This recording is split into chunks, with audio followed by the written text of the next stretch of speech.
call me.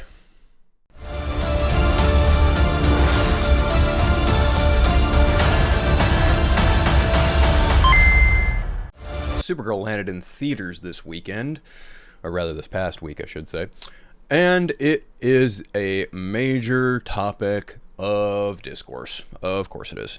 Female-led superhero movie? Yeah, we need to trash the fuck out of this one. Listen, in my opinion, first of all, I liked it. I had fun with it. I was entertained. I enjoyed it thoroughly. Here's the thing. I think it's a better made movie than Superman was. I think it's a better Supergirl movie than the 1984 movie featuring Helen Slater. But I also think this isn't a great adaptation of Woman of Tomorrow. High points. Obviously, I think Millie Alcock is fantastic as the title character, Kara Zor-El. She carries the movie all by herself for the most part. She's great. She really embodies the busted, pessimistic take on Supergirl, who's very much just trying to enjoy an interplanetary pub crawl for her 23rd birthday before she encounters Ruthie, whom is on the search for Krem of the Yellow Hills after he straight murders her entire family.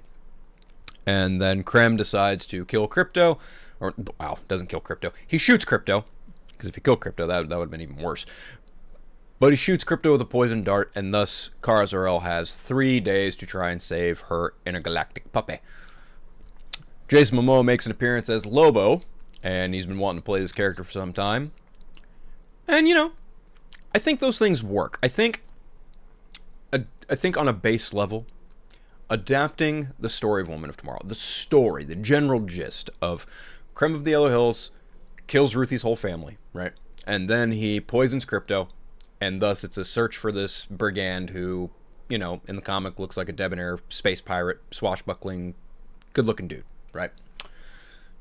The plot of this movie is derived from that notion alone. Like, Krem and his brigand of, you know, pirates, whatever the hell they are, because in this movie they're basically knockoff Ravagers from the Guardians of the Galaxy. You know, he kills Ruthie's family, and Ruthie goes into a bar one night, sees Kara, and they meet, and they, you know, it's a very tumultuous relationship. It's a very push-pull kind of deal. But ultimately, the movie is about surviving your trauma.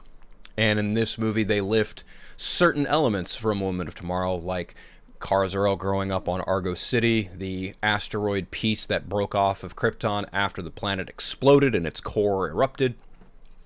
And all that stuff was cool. I will admit that. But when it comes to being faithful to this book, that's kind of where my own personal issues kind of stem from. I think this movie could have honored the visual look of the book a lot more, and it just doesn't. It really does not do the book any justice in that respect. I think Krem of the Yellow Hills is a creative choice. They really went out of their way to make him visually different than he looks in the book, and what they landed on just doesn't really... Nope, that ain't it. They really watered him down to just being a, you know, basic-ass villain who steals young girls for brides. I mean, the movie is more or less about women trafficking. Like, that is a subplot of this movie. But the general driving force of this film is Ruthie and Kara chasing Krem for their own ends. And like I mentioned, like, Jason Momoa pops up as Lobo. He's having fun the entire time. Like, he does a decent job. At first, I was like, does this really work? And then there are even moments where he's, like, super faithful to the character, saying Bastiche and whatnot. And I'm like, yeah, this doesn't sound as good as it should in the comic. Like, he's good, but I think, again, there are just some things that will translate well from a comic book to a comic book movie. And Lobo saying Bastiche, that ain't one of them. For me. Personally, I don't really think it worked all that well. I think it just sounded kind of hammy and forced, personally. I do think Millie Alcock is really great as Supergirl. I think she's very pessimistic. I think she's very jaded in a lot of ways, and she has every right to be. You know, when she was basically born on an asteroid, and she watched everyone around her die.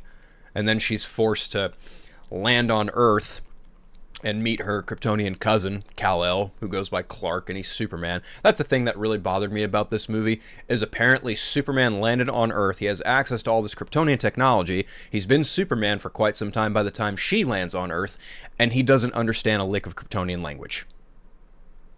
Like, what? What? That makes no sense. Oh, but it's a dead language. Why would he bother learning it? Oh, gee, I don't know. Maybe because every other version of Superman he understands Kryptonian just fine. Or at the very least, he figures out how to translate it. I don't know. Like, I'm not a huge David Cornsweet Superman fan. Like, I think that version of Superman is way too corny and way too, what's the word here? Preachy. There we go. Very preachy. He's a very preachy Superman about doing the right thing. Truth, justice, American way. Even though the American way means F all that it did 70-some years ago. Anyway, my point is I think she's a much better character than her cousin is.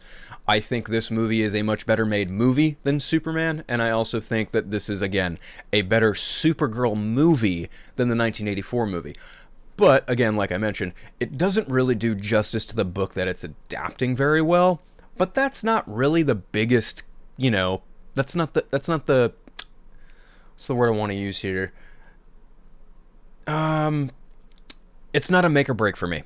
Like, using just the general gist of Woman of Tomorrow, of chasing down Krem to save Krypto and Ruthie getting revenge on her family, like, okay, like, that much I can live with. Would I have liked to have seen red kryptonite used? Yes. Would I have liked to have seen Comet show up at the end? Yes. Is it a deal breaker? No, not entirely. But even still, on that same coin, like, do I wish the movie would have honored the source material a little more? Yes. Yes, I do. I think it would have been a little bit more beneficial to introduce some things like that. There are moments in this movie that are very reminiscent of the book. There are literal moments that are pulled from the book, and that's fine. It's good. It's cool. I will say that there are a lot of needle drops. Not all of them worked for me. I would have actually much preferred to hear an actual score over a bunch of needle drops in this movie. That's for sure. And even like the last final battle includes a very, very egregious needle drop of the middle, and it's not great. I've even seen some people say, "Oh, Zack Snyder could have done this," and I'm like, no, he probably would have made it look a lot better. But that's just my opinion. Like, I think when it comes to slow-mo in superhero movies, I still think Zack Snyder's pretty unmatched. But this one tries. It tries, and it just doesn't look good. Like, there are certain moments in this movie that are just very unpolished, and the CG is just not great at all. There are even some moments where Kara is flying and it just looks bad. Like, honestly, I think the DCU not only has like a poor villain problem, but also just a bad flying shot problem. Because when your heroes thrust their fist forward and the camera zooms in on the actor or actress, it just doesn't look visually appealing. It's very ugly. It's a very unappealing way to convey that your heroes are flying. I just don't like it. I think it's just not technically or visually appealing at all. And I don't know why we're continuing to do this in, 2026. Another thing that I've seen that I'm not necessarily going to agree with. I think a lot of people have problems with the script of this movie, and I don't necessarily think the script was the problem. I just think a lot of the execution feels very similar to things that we have seen before in superhero movies. Case in point, like, there's a point in the movie where Kara literally uses a device that swaps places with other aliens as she's fighting them, and I'm like, okay, we've literally seen this in the Marvels, and James Gunn has said, I'm not going to greenlight any movies unless the script is really good. Well, why would you greenlight this script if it has a bunch of elements of things we've seen prior in other superhero movies? But, what do I know? Anyway, I had fun with it. I enjoyed it. It may not be a faithful adaptation of Woman of Tomorrow, but Millie Alcock is great as Supergirl. Eve Ridley is great as Ruthie. Jason Momoa is hamming it up as Lobo, and he's good. It took me a minute to, what's the word I want to use here? It took me a minute to really get into his performance, but after a while I was like, all right, this does work. It does work for me. So then when it comes to like the ending, they really changed the ending, because the ending of the book is actually quite ambiguous as to whether or not Ruthie does in fact kill Krem, whereas in the movie, Kara kind of shies her away from it to preserve her innocence. That's totally fine. I completely expected the ending of this movie to not be the same as the book. I was not expecting Kara to be the one to kill Krem, but I like that. I actually think that's actually very prominent, because at that point, she's like, this is for Ruthie's family, and then she jabs the sword in his throat and says, that's for my dog. More of the story, don't mess with a person's animal. It's that simple. You do not fuck with other people's animals. Straight up. And also, trafficking women, also bad.